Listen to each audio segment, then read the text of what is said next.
Mary, it's great to see you here. What are some strategies or approaches you have used in working with executives that are having a tough time articulating their goals? It's been tough to move from them telling people specific work to be done to telling us the context and strategy they are attempting to fulfill. Todd, for me, it's the type of questions we ask, right? It's like what you put in is what you get out. And so if you ask an executive, what do you want me to do? They'll tell you what to do. If you ask an executive, what's possible once we finish this work? So go ahead and what I'm saying is let the executive say what they want you to do, right? So don't fight it. Let them articulate it. And if they give you 10 different things, say, that's great. Once those 10 things are in place, what is possible? What would you expect to see once that work's done? And then get quiet and listen. And you're probably going to hear a hint of a goal. But I think it's different question asking that really pops up in my mind immediately.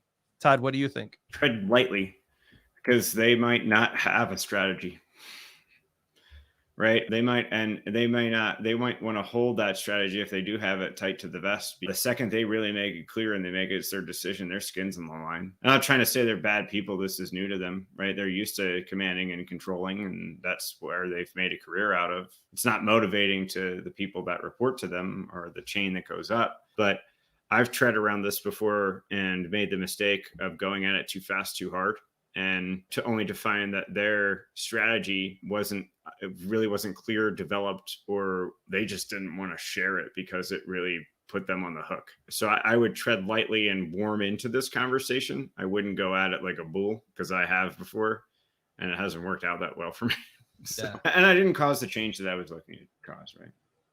Yeah, you don't have to go alone, right? I think a Scrum Master walking into this conversation should have a product owner with them, right? Let's talk about the overall product vision and the product goal and the sprint goals, and how the executive can speak into those. And so it's really, to Todd's point, tread lightly, but also ensure that the way that you have framed the conversation is empowering to the executive, right? You want to show them how they're getting a huge amount of benefit by having this conversation, not demanding they do something because the Scrum Guide says so. Hopefully that makes sense.